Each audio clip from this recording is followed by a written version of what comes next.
गर्मियों के दिन आ रहे हैं और महालक्ष्मी सेल्स आपके लिए तैयार है लेटेस्ट कंज्यूमर अप्लायंसेस के साथ। Branded air conditioners, best brands, best offers के साथ आपके लिए अवेलेबल है महालक्ष्मी सेल्स में। एयर कूलर्स जो आपके पूरे घर में ठंडी हवा से आपके दिन को और खुशनुमा बनाए। Single door refrigerator, double door refrigerators, inverter battery, deep freezers, visi cooler, LED televisions, semi and fully automatic washing machines, water purifier, RO plus UV, आटा चक्की, water dispensers, water coolers, mini refrigerators, सभी appliances best brands के best offers के साथ आपके लिए available है Mahalaxmi sales में।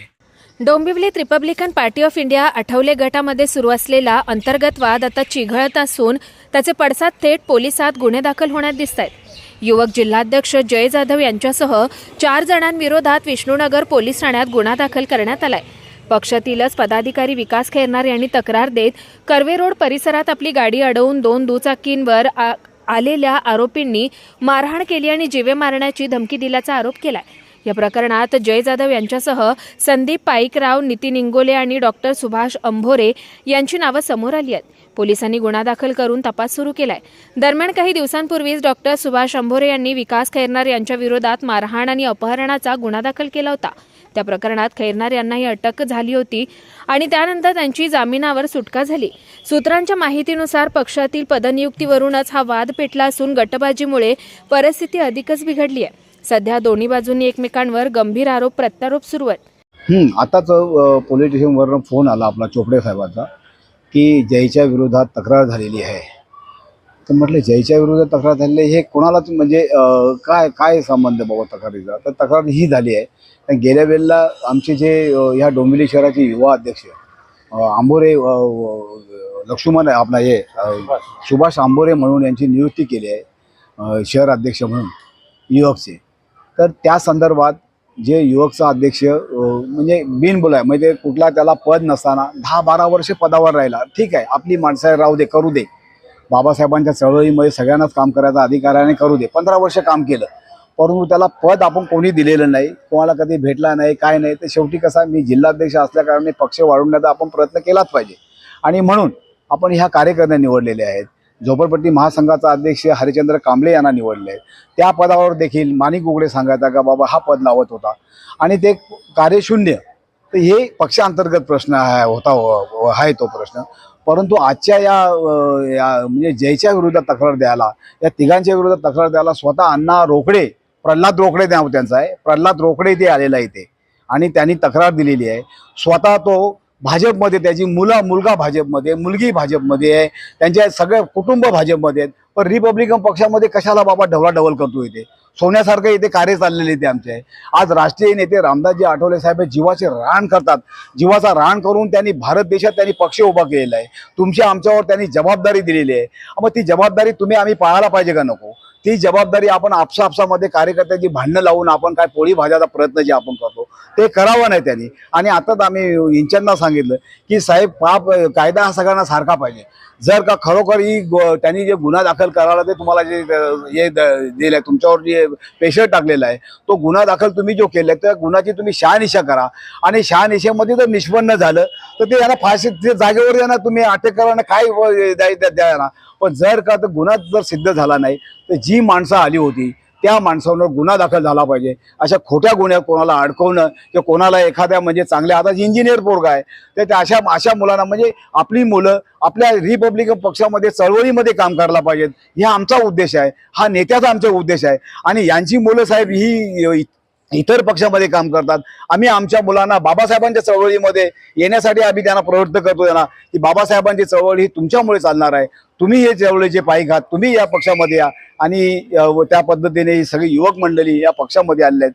पण त्या अण्णा रोकडेला, या माणिक उघडेला यांना पटत नाही यांना, आणि तो गुन्हेगार आहे ज्याच्यासाठी म्हणजे खरोखर चांगला माणूस असता तर आला सांगाय 8-9 गुन्हे आहेत त्याच्यावर, गुन्हे पण एवढे गुन्हे आहेत तर चोरीचे गुन्हे आहेत त्याच्यावर, त्याच्या अंगावर हे चरस गांजाचा गुन्हा, त्याच्या अंगावर मर्डरच्या केसेस आहेत आणि त्या माणसाचं ऐकून तुम्ही ते करत असाल हे चुकीचं आहे। कुठेतरी आपण वेगळ्या मार्गात चाललोय, ते वेगळ्या मार्गात जाऊ नका। अण्णा रोकडेला आम्ही विनंती करतो की तुम्हाला रिपब्लिकन पक्षामध्ये काम नसेल तुम्हाला करायचं, करूच नका तुम्ही। मी आठवले साहेबांना येत्या या 26 तारखेला सांगणार आहे सगळं।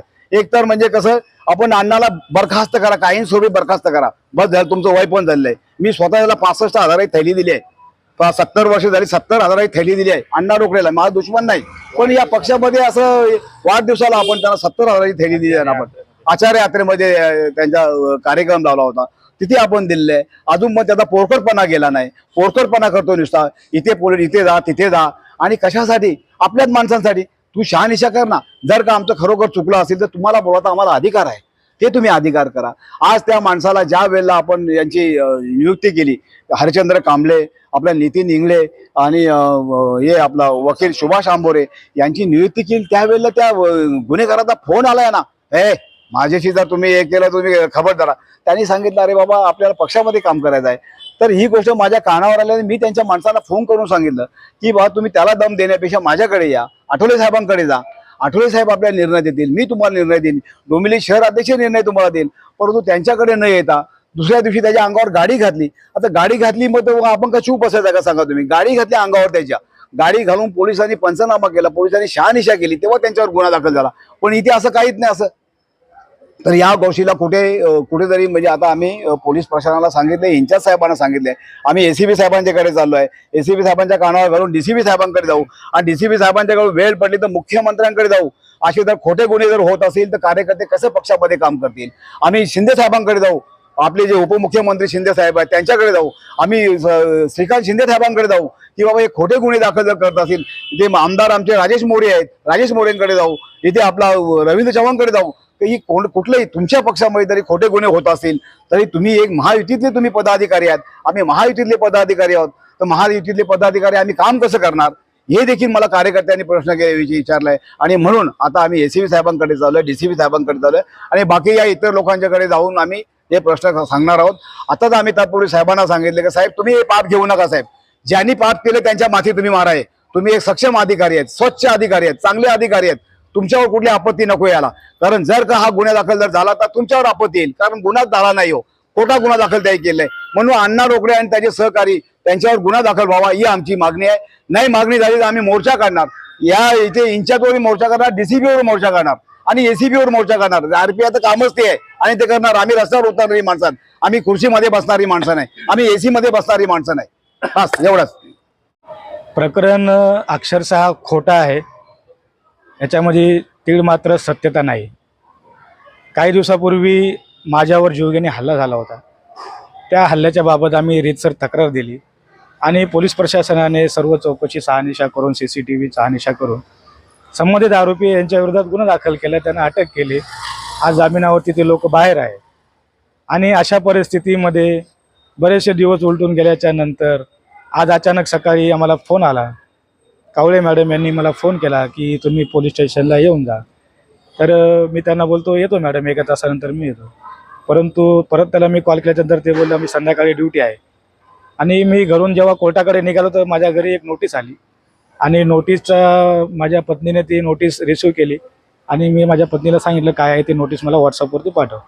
नोटीस वाटल्यानंतर मला असं निदर्शनास झालं की त्या नोटीसमध्ये आम्हाला एक 35-3ची BNSSचे 35-3 प्रमाणे नोटीस दिली होती. त्यामध्ये माझ्यावरती आणि इतर 4 लोकांवरती गुन्हा दाखल झालेला आहे आणि त्याच्या संदर्भात चौकशी कामे, तथ्य आणि परिस्थितीसाठी तुम्ही पोलीस स्टेशनला यावे, हजर राहावे प्रत्यक्ष, अशा याची नोटीस ती मिळाली.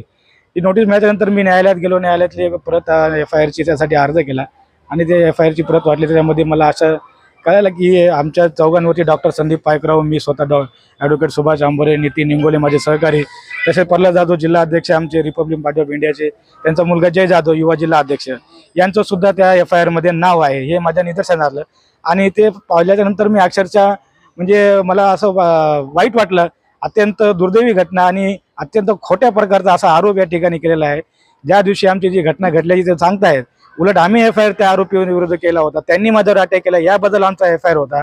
परंतु आज पाहतो ते परिस्थिती दाखवत आहेत की आम्ही जी तक्रार केलेली आहे त्याच्यामुळे कुठेतरी तडजोड व्हावी या उद्देशाने या ठिकाणी काल एक खोटे FIR त्या ठिकाणी केला. आणि महत्त्वाचं म्हणजे प्रत्येक व्यक्ती ड्रायव्हिंग सीट करत असताना डाव्या बाजूने गाडी चालवतो. आपण जर त्या गाडीचा पाहिला, आमचा जो माझ्यावर हल्ला झाला तर डावी बाजू सोडून उजवी बाजून आमच्या अंगावर गाडी घालण्याचा प्रयत्न केला होता आणि आम्ही बाईकवर होतो. आणि मुळात म्हणजे माझ्यावर हल्ला आमच्या झालं होता तर आम्ही तिघच त्या ठिकाणी होतो आणि जय जाधव तर त्या ठिकाणी नव्हतेच. आम्ही तिथं CCTV चेक केले. साहेबांनी आमचे आयओ जे आहेत माझ्या केसमध्ये त्यांनी स्वतः CCTV चेक केलेले आहेत.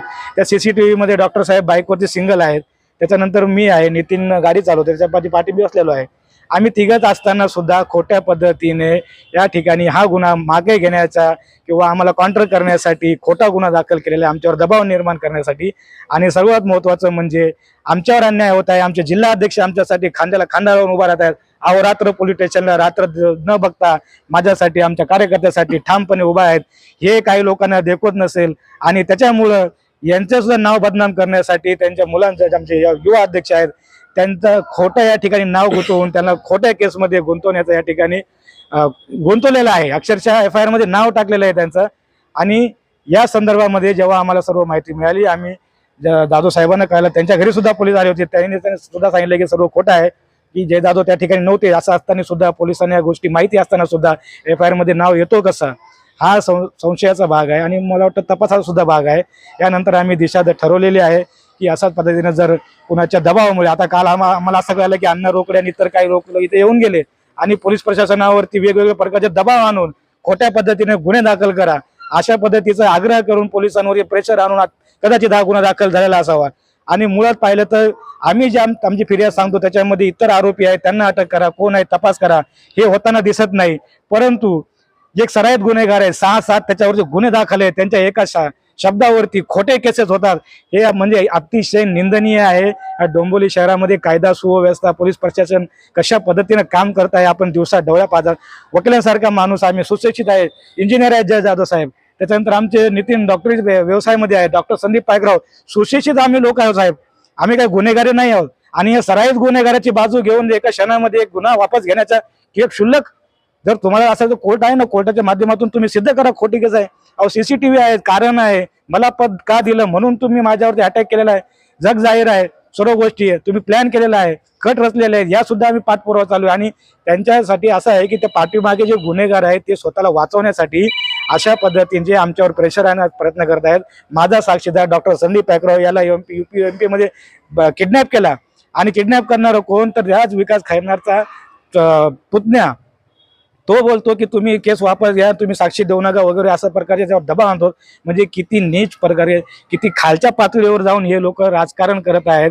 अतिशय निंदनीय आहे. मी तीव्र शब्दामध्ये या ठिकाणी निषेध करतो या घटनेचा. अण्णा रोकडे असतील या सर्व त्याची टीम असेल हे जे खतपाणी घालतायत गुंड लोकांना खतपाणी घालतायत यांना कुठेतरी थांबवलं पाहिजे, यांना कुठेतरी कायद्याची वचक झाली पाहिजे. आणि आम्ही सिनियर साहेबाला भेटलो, सिनियर साहेबाला सुद्धा सांगितलेलं की अशा पद्धतीचे खोटे तक्रारी झाल्या नाही पाहिजे, आपण शहानिशा करावं, शहानिशा करून जय जाधव त्या ठिकाणी होते का नाही हे पाहावं. मुळात गुन्हाच खोटा आहे, आम्ही सुद्धा काय केलेलं नाही. आमच्या हा अंतर्गत संघर्ष आता उघडपणे रस्त्यावर उतरल्याचं चित्र दिसतंय. पोलीस तपासातून नेमकं काय घडलं याचा उलगडा होण्याची शक्यता आहे. कुणाल म्हात्रे, स्वानंद मीडिया, कल्याण. ताज्या घडामोडींसाठी स्वानंद न्यूजला सबस्क्राईब करा आणि बेल आयकॉनवर क्लिक करा.